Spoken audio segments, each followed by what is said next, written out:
Assalamualaikum warahmatullahi wabarakatuh. Kali ini saya Latifah Nursolihah akan menemani sobat, dan tentunya saya tidak sendiri, sudah bersama dengan narasumber terkece kita. Beliau adalah seorang entrepreneur atau pembisnis yang berhasil membangun bisnisnya dalam dunia kuliner. Nah, beliau adalah pemilik dari Moy Donat. Kita sapa dulu beliau, Mbak Emma Rahmawati. Yeay. Selamat datang Mbak Emma. Gimana kabarnya? Mbak Latifah. Alhamdulillah kabar baik. Gimana perjalanan ke sini?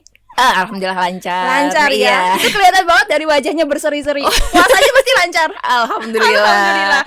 Oke, siap. Sahabat Safik, untuk kali ini kita akan membahas tentang nikmat bisnis Ramadan. Nah, tentunya pembahasan ini akan asik kita bahas bersama dengan Mbak Emma. Baik, kita langsung tanya aja dengan Mbak Emma. Mbak Emma, ini gimana nih awal mula membangun bisnis donat nih? Bisnis donat. Iya. Oke. Kalau bisnis donat, jadi diawali dari dulu itu saya sudah dari zaman kuliah sudah mulai terima pesanan kue. Karena di samping kuliah karena harus mencari biaya sendiri gitu kan. Terima pesanan kue dan juga nyuplai ke beberapa kafe di Jogja waktu itu. Kemudian pada akhirnya sempat punya toko kue sendiri, cake shop, namanya Moy Kitchen. Iya, itu tahun 2012 sampai tahun 2017 karena kebakaran. Jadi tutup. Iya, jadi sempat kebakaran dan tutup. Jadi tabungan langsung habis kan, nggak cuma habis juga minus. Akhirnya tahun 2018 karena gimana pun juga kan harus cari cara untuk bangkit ya.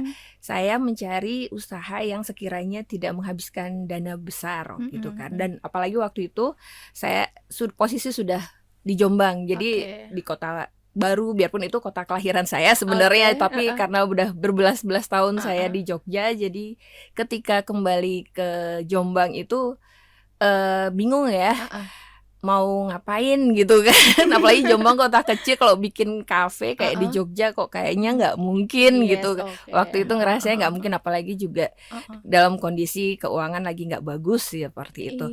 Akhirnya setelah survei pasar dan segala macam ya, akhirnya memutuskan untuk coba donat. Setelah itu pun dulu itu Mbak, saya mulainya dari jualan di gerobak. Karena kan kondisi nggak ada uang ya, setelah kebakaran itu gitu kan. Sendiri atau ada sama teman-teman bareng? Saya usaha sendiri, cuma waktu itu terus nyari karyawan untuk jaga gerobaknya seperti itu. Tapi awal-awal saya masih bikin sendiri, terus mulai kewalahan karena waktu itu target saya cuma bisa menjual 300-an donat per hari targetnya kan. Ternyata 300 donat itu 2 jam sudah habis. Jadi harus nambah. Dan kalau sendiri itu nggak mungkin dikerjakan sendiri. Akhirnya mulai merekrut karyawan dari situ. Lalu tahun 2019 karena saya sudah lama di Jogja, jadi tetap pengen buka di Jogja gitu kan, pengen punya alasan untuk kembali ke Jogja. Seperti cinta itu. Jogja nih. Iya. Jadi tahun 2019 saya buka outlet Moy Donat di Jogja. Seperti itu. Siap. Berarti dari seiring berjalannya waktu tentunya ada tren tersendiri ya untuk kenaikan dari penjualan Moy Donat sendiri. Itu seperti apa nih? Jadi kalau yang dari usaha saya yang sebelumnya yang punya kafe itu saya itu merasa, kan maksudnya harus refleksi ya, kira-kira apa nih yang harus diperbaiki gitu.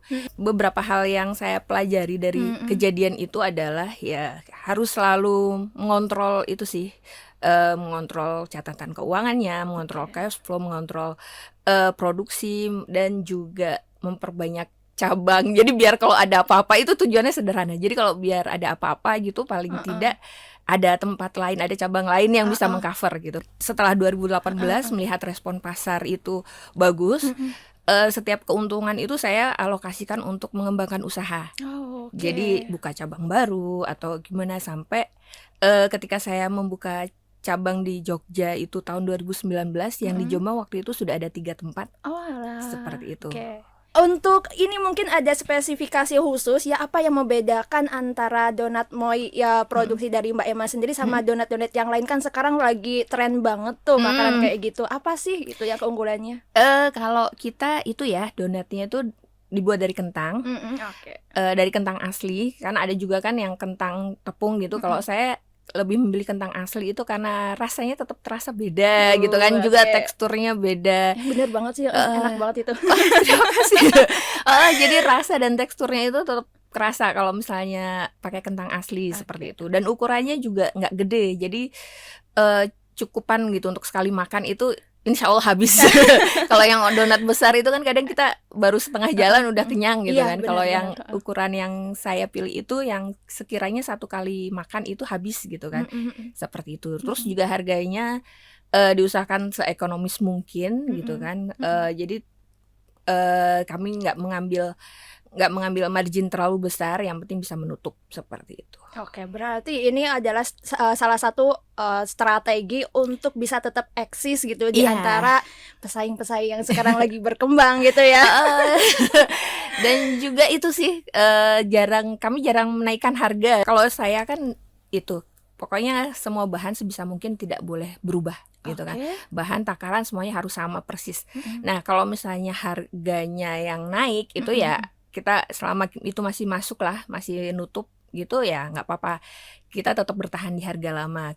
Terus juga kalau misalnya sekiranya ada bahan yang benar-benar kosong, seperti minyak yang biasa kita pakai waktu itu sempat menghilang dari pasaran, nggak cuma naik gitu kan, nggak ada di pasaran. Ya akhirnya kita cari yang sekiranya kualitasnya sama gitu.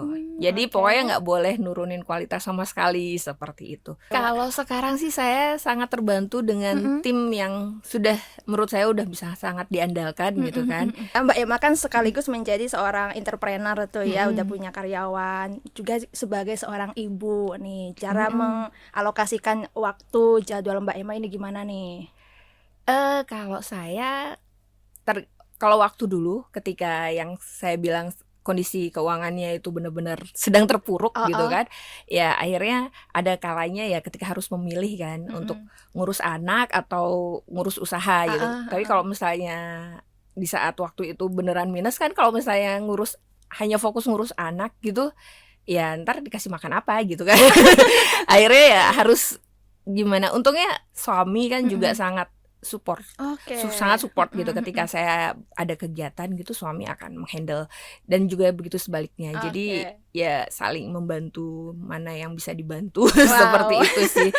Jadi ya bisa sampai ada di titik ini juga karena dukungan penuh dari suami. Seperti itu. Tentunya ya pasti sudah ada gambaran ke depan nih, mau jalan kayak gimana nih untuk mau donat sendiri. Mungkin ada plan 5 tahun ke depan, 10 tahun ke depan kayak gitu. Nah, kalau plan jangka panjang seperti itu sebenarnya saya nggak ada. Jadi benar-benar yang mengalir, melihat untuk pengembangan usaha itu kan semuanya dari dana pribadi.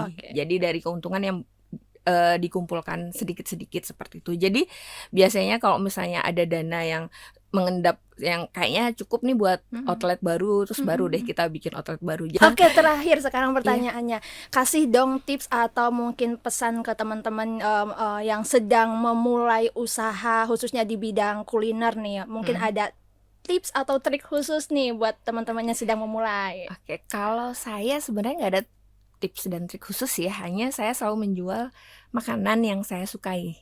Seperti itu, karena saya suka makan juga sih. Jadi kalau saya sendiri ngerasa kurang cocok sama entah rasanya, entah harganya, ya saya belum jual itu dulu gitu. Karena ya kalau menurut saya gimana kita bisa meyakinkan orang untuk membeli produk kita kalau misalnya kita sendiri nggak yakin dengan produk kita gitu. Jadi yang penting harus yakin dulu dengan produk. Jadi setelah yakin dengan produk, baru terus berusaha mengenali pasar, cocok nggak sih produk ini dijual di situ, seperti itu, dengan kondisi masyarakat yang seperti yang jadi sasaran kita itu, gitu. Baru setelah itu ya mulai action. Luar biasa banget perbincangan kita kali ini dengan Mbak Emma, owner dari My Donat. Banyak hal yang kita dapatkan, dan terima kasih Mbak Emma untuk waktunya, sharing-sharing juga. Ini bermanfaat banget buat kita semua. Amin, semoga bermanfaat. Saya Latifah Nur Solihah pamit undur diri untuk tema saat ini. Wassalamualaikum warahmatullahi wabarakatuh.